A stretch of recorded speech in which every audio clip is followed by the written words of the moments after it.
I'm going to give you guys a sample of the brand new podcast that just released. So here we go.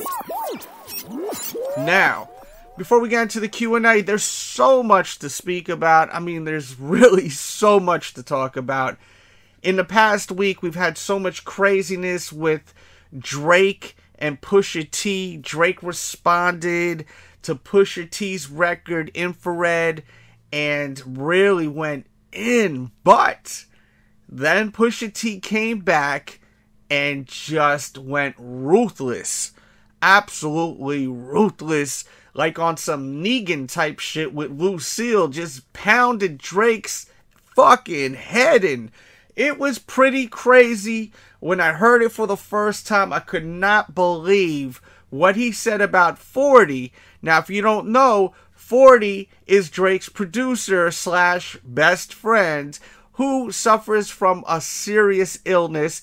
And Pusha T just went in and kind of goofed off on his whole situation, his sickness, which to me is definitely some cold-hearted, ruthless shit. If I was rapping and battling someone, I would never do something like that. That's just cold. But at the end of the day, if you really think about it, if you listen to Pusha T, everything he talks about is ruthless shit. You know, whether it's the drug game and this, that, and the third, the streets. So it's amazing to me how now there's morals involved. Like, some people are like, oh my God, this is horrible. How can he say that? But at the same time, he says a lot of shit that's not right. Like, so it's okay to blow people's heads off and do drugs and sell drugs and talk about this, that, and the third. But cracking jokes on someone that's sick and is dying, I mean, it's all terrible at the end of the day. And I feel like Pusha T, of course he's not doing what he writes about in his records, or else he would be in jail right now. You know, the hip-hop police. There's actually police officers that, you know, they are in the hip-hop game and they watch out, see what's going on. That's basically what happened with Bobby Shmurda and a lot of these younger rappers that got locked up. They're out there, they're watching, especially on social media and all that stuff. So when these rappers are actually mentioning stuff, they're getting in trouble for the shit. If they're really doing it. Pusha T is not doing what he says he does clearly in his records. It's more or less an act, which it's like that with most rappers. But, I mean, he was so ruthless with that, and he really killed Drake when he started talking about the whole situation of him being a deadbeat dad.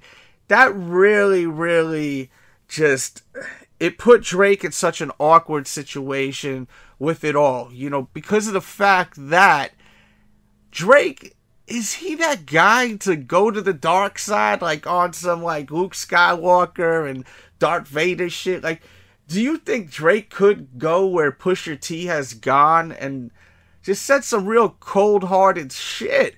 I mean, that's some real cold-hearted shit he said about 40, his producer, and I just don't see that Drake has that in him.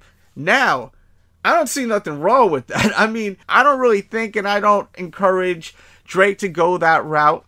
That's just my opinion. I don't think he's capable of doing that. When he goes and he does these diss records, he kind of goes in on some battle rap shit. He's really into battle rap. He's been at a lot of the battle rap events throughout the years. And that's how he came in on his records, just like the older ones with Meek Mill. But the way that Pusha T went in, I mean, some of the stuff, it was like so shocking to hear that he would say such a thing. Like, you're like, damn, this dude is just so foul. No morals. Morals are out the window. Completely out the window.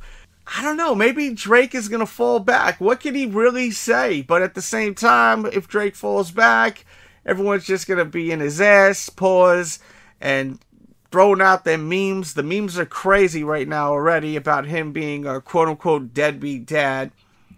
And it's going to be fascinating to see the future of this whole situation. There's rumors out there that Drake, his people, and him have offered $100,000 to get any dirt digging up for him to use in his future song dissing Pusha T. And Pusha T responded on Twitter saying, Good luck with that. There's no skeletons in my closet. Something in those lines. Don't quote me on it. And this is just he said, she said. This is not actual facts that Drake publicly has 100,000 on the fucking table to get some dirt on Pusha T. But I'm sure this record will release, I would say, in the next 48 hours. We shall see. Now, Kanye West, he had a huge listening party for his album, and you were able to listen to it online, which was pretty cool. It was shot real nicely, and there were so many big stars there. Nas was there, Pusha T was there, Chris Rock was there, Big Sean was there, along with so much media. It's amazing, because if you watch the video, half the media, they're just chit-chatting with each other, and it just seems like they're not really into music. And it's amazing how they, like, Kanye West will fly out all these people to Wyoming, but it just didn't seem like there were so many people that were such fans of music that are really into it and vibing. If you watch the video, you could catch it on YouTube, or there's other ways you could catch it. I personally really dig it. It's a hot piece of work. Kind of has an old vibe, but mixed in with all the newer vibes that we got throughout the years with his albums. I haven't really read anything negative. The only negativity I've gotten is from rappers, like other rappers that I follow that are more on the underground side. I think they just don't understand what's great about Kanye West. And in my opinion, he is greatness. He is a genius musically. And I think it's because he puts out music that you can feel. Like, there's too much music right now where it's just not, there's no feeling to the shit. And if there is, it's just like an aggressive kind of feel that you hear in a lot of music. It's all the same kind of feel when you hear it. But Kanye, he gets you when you hear his records. He gets me, at least. Like, I feel what he's putting out there, the music. And I enjoy him putting out albums around this time of the year, during the summertime. I feel like I'll always listen to some new Kanye West during the summertime, so I really enjoy it. This new album, I like it. Let me know what you guys think of it in the comment box below. Now, let's see, what are we going to speak about? Let's stay with Kanye West.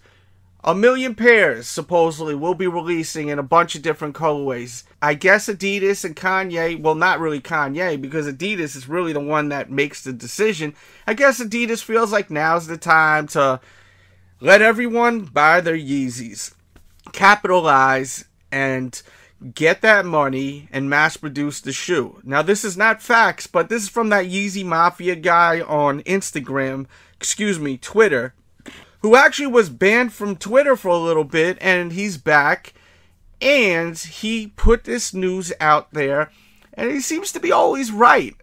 I always thought he was possibly someone that worked for Adidas on the low, that whole Yeezy Mafia thing, but after seeing that whole interaction with Kanye West, his wife Kim, and all that stuff with him, I just don't know, Captain.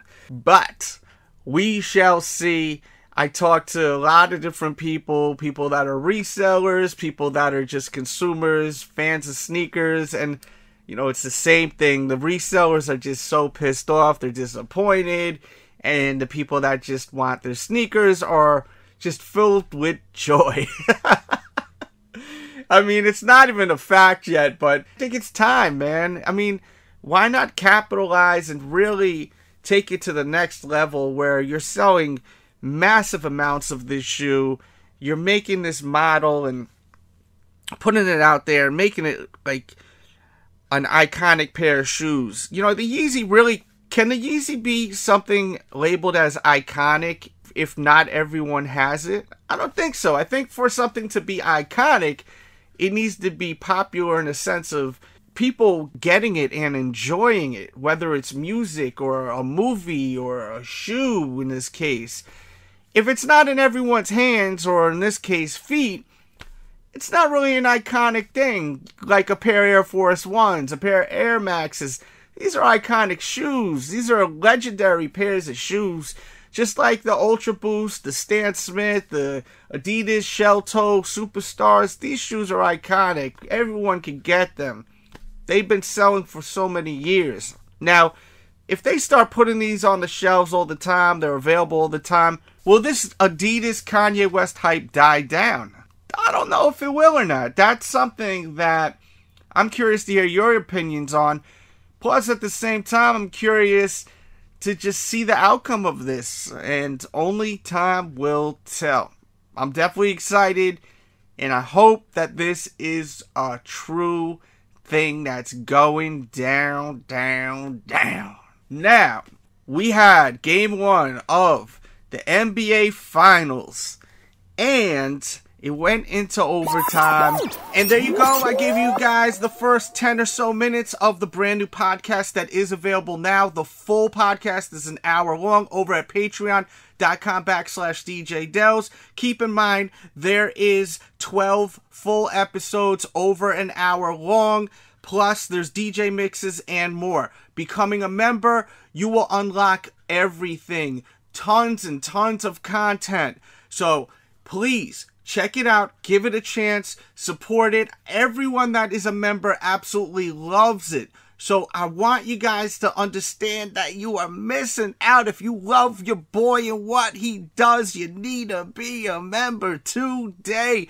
Link will be in the description box below, or go ahead and just type away patreon.com/DJ Delz. Be a member today. And keep in mind, we do giveaways every single month. Much love. Check it out right now, and we out.